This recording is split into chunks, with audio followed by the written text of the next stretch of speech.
भूपेंद्र सिंह हुड्डा की लिस्ट है, ये दीपेंद्र सिंह हुड्डा की लिस्ट है, लिस्टें जाती थी। पढ़े लिखे आदमी को तवज्जो नहीं मिलती थी। तो हिसाब वो देना पहले उस चीज़ का। कब्जा मार के बैठ गए, और कब्जा मार लो, लेकिन विकास सोनीपत रोहतक की जो बात कहते क्या कर दिया सोनीपत में। सोनीपत के किसी व्यक्ति को भरने का काम किया कि 10 साल की भूख है ना, जो 10 साल इन प्रदेश को लूटा है, उसके लिए ये लोग विचलित हो रहे हैं। इन्होंने आम आदमी से कुछ नहीं लेना, इन्होंने अपने घर भरने हैं। दीपेंद्र हुड्डा और भूपेंद्र हुड्डा, भूपेंद्र हुड्डा दीपेंद्र से बाहर है, दोनों बाबू बेटे की सरकार है। किस आदमी का मान सम्मान है सरकार में? कोई कह सके है अगर मुख्यमंत्री भूपेंद्र सिंह हुड्डा को कह दे भाई फलाने ने बनाना है, 1 मिनट भी नहीं कांग्रेस ने छोड़ कर भाग जाएंगे। इन्हें चाहिए मुख्यमंत्री पद है, इन आम व्यक्ति से कोई वो नहीं है। जो नरमाई की बात है, लोग मिसाल देते थे दीपेंद्र की, मिसाल देने लगे अब नायब सैनी जी की। मैं 100% कहता हूँ सरकार बनेगी, मुख्यमंत्री नायब सैनी बनेगा। ये कितने पापड़ बेल लो, ये अपने पेट भरने के लिए, लूटने के लिए ये यात्रा निकाल रहे। 10 साल में पहला न काटी यात्रा इनने, जब सरकार में थे जब क्या कर दिया। आप देख रहे हैं हरियाणा स्पेशल, मैं हूँ आपके साथ अरुण दून। बीजेपी जिला अध्यक्ष सोनीपत जसवीर दोदवा हमारे साथ मौजूद है, तो उनसे हम जानते हैं। अध्यक्ष जी, कल महेंद्रगढ़ में आपके जो पार्टी के दिग्गज नेता हैं, देश के गृह मंत्री अमित शाह हैं, तो किस प्रकार का, क्योंकि चुनाव नज़दीक है, जीत का मंत्र कार्यकर्ताओं को देंगे गए? सबसे पहले तो मैं आपको और हरियाणा स्पेस के सभी दर्शकों का हार्दिक स्वागत करता हूँ, अभिनंदन करता हूँ। जो कल हमारी रैली थी, एक ज़बरदस्त रैली हुई है। देश के गृह मंत्री अमित शाह जी, उनको चाणक्य के रूप में देखा जाता, और उन्होंने इतनी बारीकी से सभी कार्यकर्ताओं को संदेश भी दिया। और ओबीसी समाज की जो मांग थी क्रीमी लेयर की, उसकी 6 लाख से बढ़ा के 8 लाख तक की, तो ये एक ज़बरदस्त संदेश गया है। और ओबीसी समाज में इतना उत्साह था कि हज़ारों व्यक्ति तो रैली में थे, हज़ारों पंडाल में घूम रहे थे, रोडों पे। ऐसा जनसैलाब मैंने ज़िंदगी में नहीं देखा।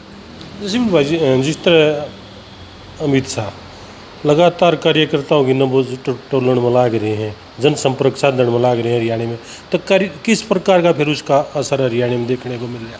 देखिए, ज़बरदस्त माहौल है। देखिए, जो पिछला लोकसभा का चुनाव था ना, वो कांग्रेस पार्टी ने झूठ पे लड़ा, लोगों को बरगलाने का काम किया, और ख़ासकर ऐसी समाज में संविधान को तोड़ने की जो बात चलाई। मैं आपको कहना चाहता हूँ आपके चैनल के माध्यम से, ये नरेंद्र मोदी जी की सरकार सबसे ज़्यादा सम्मान करती है संविधान का। जब प्रधानमंत्री जी ने शपथ ली तो सबसे पहले माथे से लगाकर संविधान को चूमा। और संविधान को तोड़ने की जो ये बात कह रहे हैं, संविधान तोड़ा नहीं जाता, उसमें संशोधन किए जाते हैं। और सबसे ज़्यादा संशोधन किए हैं तो कांग्रेस पार्टी ने किए हैं। और संविधान को तोड़ने का काम किया है तो श्रीमती इंदिरा गांधी जी की सरकार में आपातकाल लगाकर तोड़ने का काम किया है। ये भारतीय जनता पार्टी की सरकार संविधान को चूमती है और संविधान के प्रति प्रतिबद्ध है, और हर एक व्यक्ति किसी भी समाज का हो, उसके उत्थान के लिए ये काम कर रही है। तो कल अमित शाह एक बात और कह रहे थे, वह बीजेपी वो पार्टी है जिसने गरीब और पिछड़े के बेटे को हरियाणा का मुख्यमंत्री बनाया है। देखिए, ये वाकई में बहुत बड़ी बात है।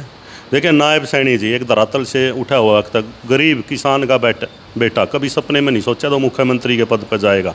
और मुख्यमंत्री का आप हमारे ज़िले में देख लीजिए, मोहनलाल बड़ौली जी, ये कितनी बड़ी बात है। एक संघ का कार्यकर्ता जो मंडल अध्यक्ष से शुरू हुआ था, विधायक की टिकट दी, जिले का अध्यक्ष बनाया, प्रदेश में महामंत्री बनाया, फिर प्रदेश में महामंत्री, फिर मेंबर ऑफ पार्लियामेंट की टिकट, और अब प्रदेश का अध्यक्ष। सोनीपत में भारतीय जनता पार्टी का पहला व्यक्ति है जो प्रदेश का अध्यक्ष बना है। ये हमारे लिए बहुत फख्र की बात है।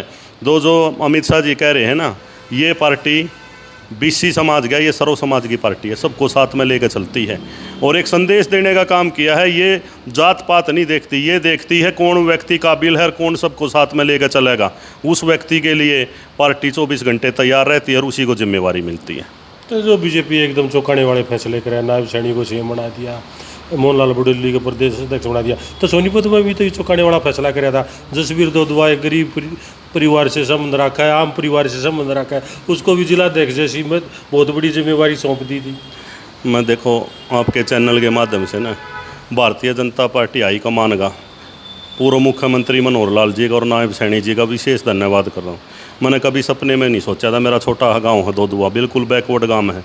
उस गांव में पहली बार कोई मंत्री गया था जब मैंने पार्टी ज्वाइन करी, नायब सैनी जी गए थे। मुख्यमंत्री गए तो वो गए। तो मैं इस पार्टी का पूरी उम्र पूरे गांव की तरफ से हाथ जोड़कर धन्यवाद भी करता हूं। मैंने सपने में नहीं सोची थी मैं जिला अध्यक्ष बन जाऊंगा। इतने गरीब परिवार थे, मेरे बाबू ने दिहाड़ी मजदूरी करी है पूरी ज़िंदगी, ना कोई बड़ा नाम, ना कोई राजनीति में कोई परिवार से रहा, ना मैं कोई इतना धनाढ़ है। राजनीति में सारी चीज़ देखी जाती हैं, लेकिन भारतीय जनता पार्टी में काबिलियत देखी जाती है। और ऐसे एक क्षेत्र में मेरे को जो जिम्मेवारी दी है, पहला व्यक्ति हूँ एससी समाज का जो जिले का अध्यक्ष बना हूँ, तो मैं तो पूरी ज़िंदगी हाईकमान का और भारतीय जनता पार्टी का बहुत बहुत धन्यवाद करूँगा और पूरी ज़िंदगी लगा दूँगा इस भारतीय जनता पार्टी को मजबूत करने के लिए सोनीपत ज़िले में। तो ये चुनाव नज़दीक है, कांग्रेस का और बीजेपी का मुकाबले की बात चल रही है, तो फिर कांग्रेस द्वारा एक बात कही जा रही है, अब हरियाणा मांगे हिसाब कांग्रेस से है आज। देखिए, मैं आपके चैनल के माध्यम से उनसे भी हिसाब मांगूँ 10 साल में क्या किया है, वो अपना हिसाब दो उन्हें। कल भी अमित शाह जी ने कहा था उन्होंने कितने रुपये सेंटर से दिए और हमने कई हज़ार करोड़ रुपए दिए हैं। आंकड़ों के हिसाब से देख लीजिए, नौकरी के हिसाब से देख लीजिए, इनके सरकार में क्या होता था, नौकरी कैसे बिकती थी, रेवड़ियों के भाव बिकती थी। अब आप देख लीजिए, समाजगांधी व्यक्ति भी अच्छी अधिकारी लग रहा है, एचपीएस लग रहा है, इंस्पेक्टर लग रहे हैं।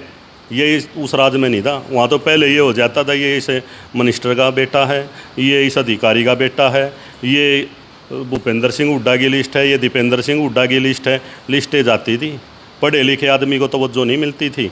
तो हिसाब वो देना पहले उस चीज़ का, हिसाब जनता को पता है। हिसाब नरेंद्र मोदी जी के साथ जनता है। नरेंद्र मोदी जी ने दिखा दिया है, जो देश में तीसरी बार प्रधानमंत्री बने हैं तो लोगों ने बनाया है। लोगों ने उस जो ये हिसाब मांग रहे हैं ना, ये सारे इकट्ठे हो गए हिसाब मांग रहे थे जब भी भारतीय जनता पार्टी को मजबूती मिली है, तीसरी बार सरकार बनी है। और मैं आपके दावे से कहता हूँ, ये कितना हिसाब मांग लो, हिसाब जनता जानती है। और भारतीय जनता पार्टी तीसरी बार सरकार बनाओगी और दूसरी बार प्रदेश के यशस्वी मुख्यमंत्री नायब सैनी जी मुख्यमंत्री बनेंगे। तो ये आज दीपेंद्र हुड्डा रायल के मारा था, पद यात्रा ले गए हरियाणा मांगे हिसाब, तो उसका कहना है अमित शाह जो कह रहे हैं ना, पाई पाई का हिसाब देंगे, तो बोला फिर वो ये का हिसाब यूँ भी दे दो, ये जो पोर्टल है, फैमिली आईडी है, इतनी बढ़िया स्कीम है, तो फिर ये गुजरात में क्यों नहीं लागू करी बीजेपी ने। देखिए, जो पोर्टल की बात है ना, आप पहले इंतकाल की बात देख लीजिए, रजिस्ट्री की बात देख लीजिए, या किसी प्रकार का कोई भी काम था, पहले अफसरों के चक्कर काटने पड़ते थे। अब ऑनलाइन है सारी चीज़ें। कुछ कमी रही है, कमी जरूर रहती है, किसी प्रकार की कोई दिक्कत है सरकार उस पर संज्ञान भी लेगी। और जो ये कह रहे हैं ना पोर्टल पे आप देख लीजिए, पहले किसी भी प्रकार की कोई भी समस्या थी, धक्के खाने पड़े थे, अब नहीं खाने पड़ते। और पोर्टल कह गए, ये कह रहे हैं ये अपना ना भड़ास निकाल रहे, जो इनकी 10 साल की भूख है ना, जो 10 साल इन प्रदेश को लूटा है, उसके लिए ये लोग विचलित हो रहे हैं। इन्होंने आम आदमी से कुछ नहीं लेना, इन्होंने अपने घर भरने हैं। दीपेंद्र हुड्डा और भूपेंद्र हुड्डा दीपेंद्र से बाहर है, दोनों बाबू बेटे की सरकार है। किस आदमी का मान सम्मान है सरकार में? कोई कह सके है अगर मुख्यमंत्री भूपेंद्र सिंह हुड्डा को कह दे भाई फलाने ने बनाना है, 1 मिनट भी नहीं कांग्रेस ने छोड़ कर भाग जाएंगे। इन्हें चाहिए मुख्यमंत्री पद है। इन आम व्यक्ति से कोई वो नहीं है। कितने पार्टी के नेता भाग लिए, किस वजह से भागे हैं, ये किसी को भरने नहीं देते। सोनीपत जिले को कहते हैं हमारा घर है, कोई नेता बनाया? रोहतक में बनाया कोई नेता? पहले राव इंद्रजीत सिंह भी इसी पार्टी में थे, धर्मवीर सिंह भी इसी पार्टी में, धर्मवीर शर्मा भी इसी पार्टी में था। कितने थे? अब कुलदीप बिश्नोई जी भी इसी पार्टी में थे, किरण चौधरी भी इसी पार्टी में थे, अशोक तंवर भी इसी पार्टी में था। कोई नेता इन्हें बसन दिया? इन्हें चाहिए सिर्फ मुख्यमंत्री का पद। ईब कह दो, ये एक भी खड़ा पा ले दो, 1 मिनट में पार्टी छोड़ देंगे। करिए इतने ठड्डे की कुरपट है सब कुछ, आपने इतने नाम गिना दिए, इतने नेता बजा दिए इनने। देखो क्या होता है, इसी वजह से तो कांग्रेस का नाश हो गया, इसी वजह से तो कांग्रेस को दिक्कत आई है। एक आदमी के पीछे होगी। आप ये देखो, क्या उन नेता में प्रतिभा नहीं थी? अपने एरिया में सब सक्षम थे, लेकिन कब्जा मार के बैठ गए। और कब्जा मार लो, लेकिन विकास सोनीपत रोहतक की जो बात कहते क्या कर दिया सोनीपत में? सोनीपत के किसी व्यक्ति को भरने का काम किया? तो ये अब एक चीज़ वो आप कह रहे हैं ना, वो कांग्रेस का नाश कर दिया, तो फिर वो दीपेंद्र हुड्डा आज एक बात और भी कह रहा था तस्वीर भाई, कि भाई लोकसभा चुनाव के जो रिजल्ट आए हैं ना, उन तो लग रहा है अब बीजेपी जा रही है और कांग्रेस हरियाणा में आ रही है। जब भूपेंद्र सिंह हुड्डा की 10 साल सरकार थी, उन्होंने चुनाव लड़ा, 1 सीट आई थी लोकसभा की, 5 आई हैं, और 44 विधानसभा में भारतीय जनता पार्टी जीत रही है। मैं आपको पूरे भरोसे से कहता हूं, जो नायब सैनी जी मुख्यमंत्री है ना, 24 घंटे लोगों के बीच में रहे। जो नरमाई की बात है, लोग मिसाल देते थे दीपेंद्र की, मिसाल देने लगे अब नायब सैनी जी की। पिछले दिनों राई में आए थे, एक गांव में उतर के पवसरा में, ऐसे लोगों ने घेर लिया। ऐसा मुख्यमंत्री मैंने नहीं देखा ज़िंदगी में, जो लोगों के बीच में 1 बजे भी कबीर कुटीर के दरवाजे खुल रहे हैं, हर एक व्यक्ति की बात सुना है। इतनी लोकप्रियता देश में किसी मुख्यमंत्री की नहीं, किसी भी प्रदेश में चले जाओ आप, पूरे देश में किसी की लोकप्रियता नहीं जितनी नायब सैनी की है। मैं 100% कहता हूँ सरकार बनेगी, मुख्यमंत्री नायब सैनी बनेगा। ये कितने पापड़ बेल लो, ये अपने पेट भरने के लिए, लूटने के लिए ये यात्रा निकाल रहे। 10 साल में पहला न काटी यात्रा इनने, जब सरकार में थे जब क्या कर दिया।